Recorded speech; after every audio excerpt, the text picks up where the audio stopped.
tell me your name and a little bit about yourself?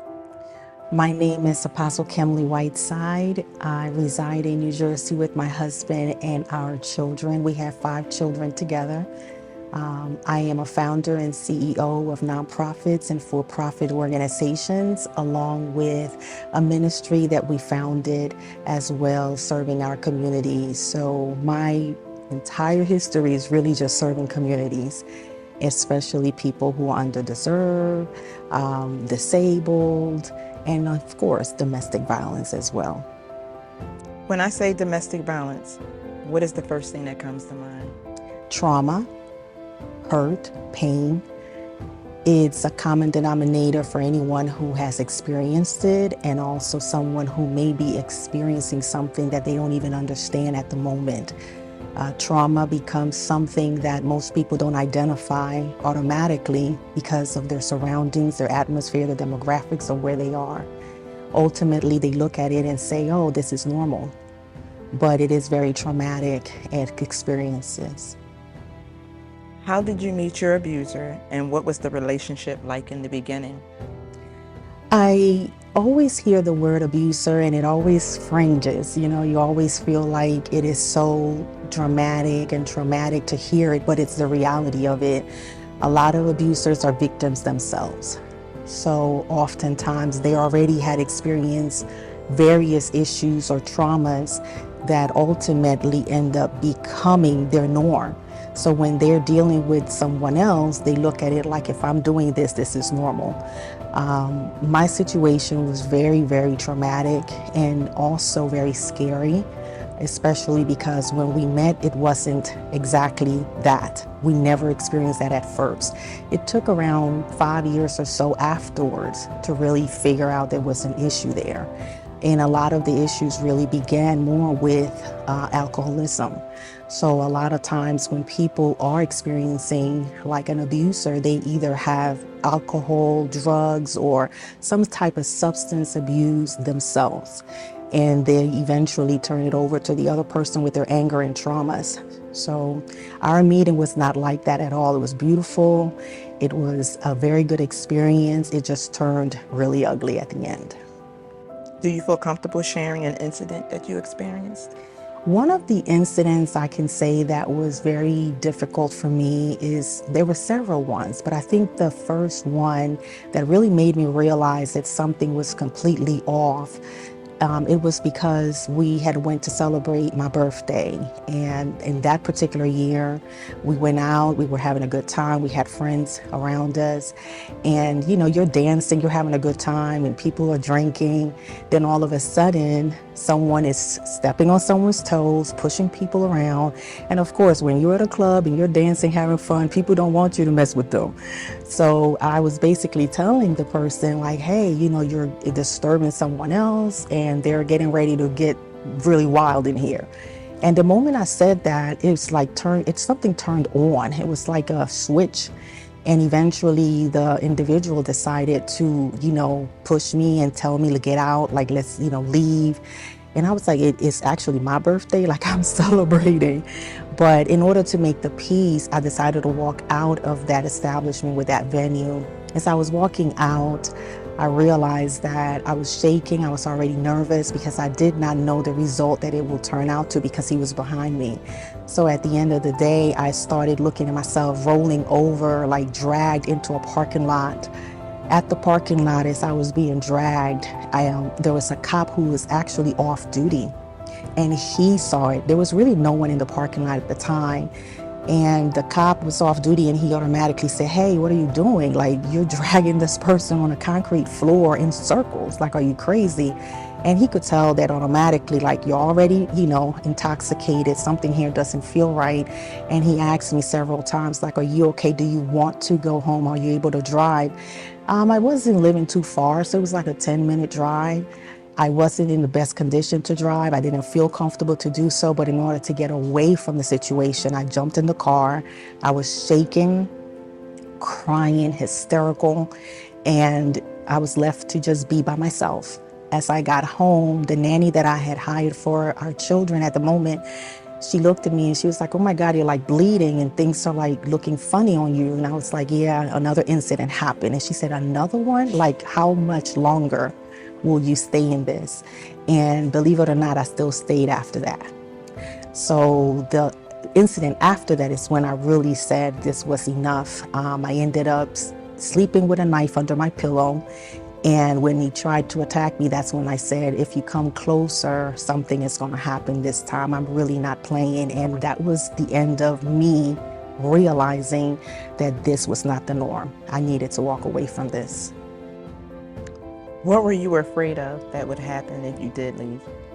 Oh, someone would have definitely died. Like it was very, I was afraid of the fear of death. I was afraid of my children having to experience something like that. And I also felt that at the moment, it was also difficult for me. I wasn't the provider. I wasn't someone who was really working in school or anything like that. I was just really just raising children. So in my world, I felt like everything was collapsing. Like I don't have any means. I have nothing. How can I leave this? But I realized that I had to do it specifically for the children. Did you feel isolated from your friends and family? The isolation was there. I had isolation for a long period of time with family, friends. It was like, well, someone is taking care of you. You should stay in because you don't have anything.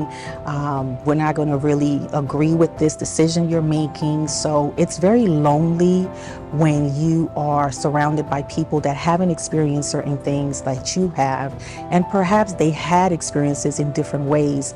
But just the fact that you're saying something and you're voicing something to someone automatically interprets it like, you can handle it. It's okay. It's not a big deal.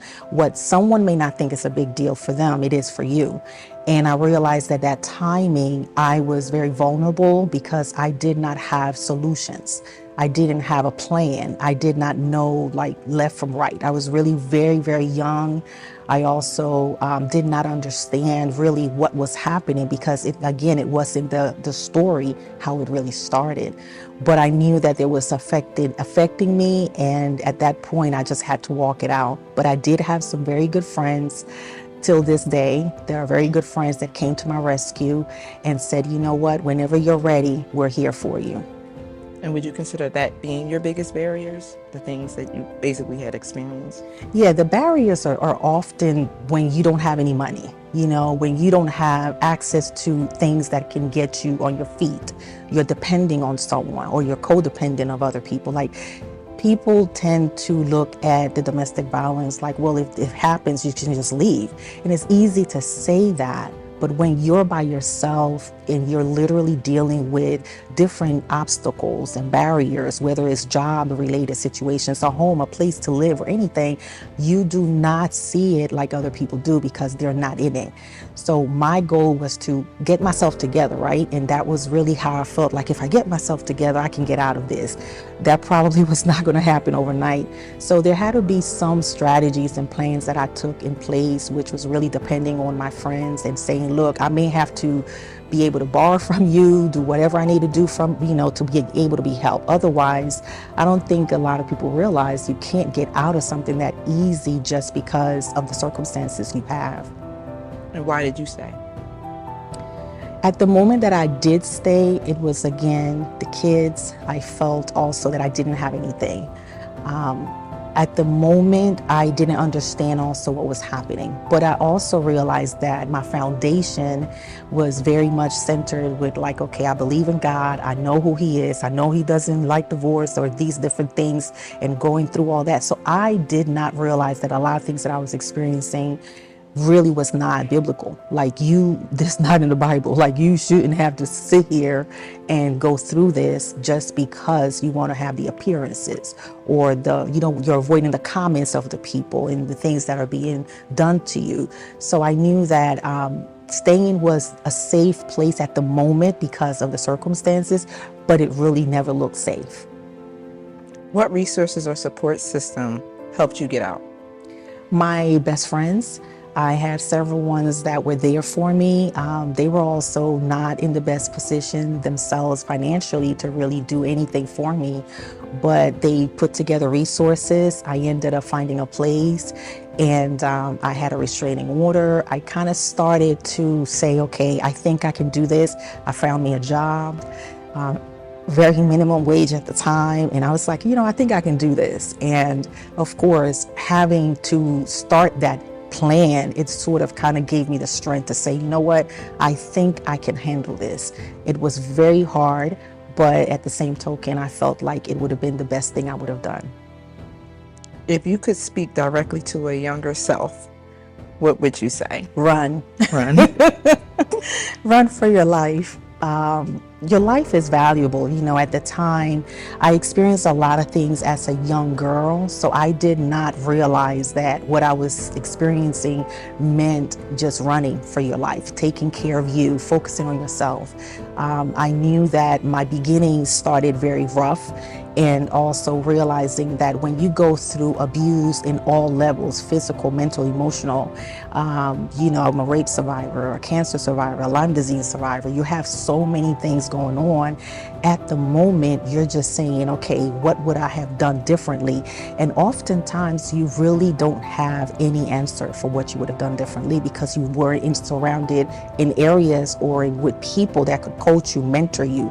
All you saw was trauma. All you saw was, fear as you're growing up, different things, dynamics of your families. So that's all you knew. So for me, it was like, this doesn't feel right. The feeling of knowing that this life did not feel comfortable, it should not be this way, is what made me honestly say, I think I deserve better. Do you believe there's life after domestic violence? Well, if you see us as survivors, I believe there's definitely life after domestic violence. I believe that you make out of it what you desire it to be. No one forces you to do it. No one wants you to feel like you're the person that caused it, which is also a big, big issue in the community that we live in. We feel like, okay, what did you do? That's the first thing that is being asked. But I do believe that the person that I am today molded me for all that I went through, because I fought very hard. I wanted to get out of, struggle, poverty, traumas, and different things. Went through counseling, did everything that I needed to do to better myself. I did not want to be in the stigma of the pity parties, oh, here goes again another person who's just talking about their traumas consistently, but there's no triumphs as far as a testimony. And I can speak today that my triumphs have been very much great, successful, wonderful, put myself through the avenues of educating myself, getting myself together, owning organizations, being someone who knew that there is a better way, there is a brighter day, something greater is going to come out of this. And the testimony has always been, from writing my book, Accepted, Secured, and Significant, how I was able to get out of that, how I was able to say, okay, I can do this, and believe in myself, regardless of what was being said. What did you do? How did you get them upset? Different things I had to hear that made me realize that when you are experiencing something, the first thing that people ask is, what did you do? And I always say, well, what did you cause me to do? Because the reaction is going to always be something if you provoke it. But we don't see that part, and we don't speak on that. So I do hope that what I'm living today is a testimony that you can get out of it, you can survive it, and you should be able to continue to excel and not look back. The past is over, the trauma is over. Living in it and continuing to do it is not going to end up making other people get free. So this is where I am today, and I'm grateful as a CEO, as an author, a full-time entrepreneur for years, and a wonderful home and a family has really helped me to understand that there is life after domestic violence.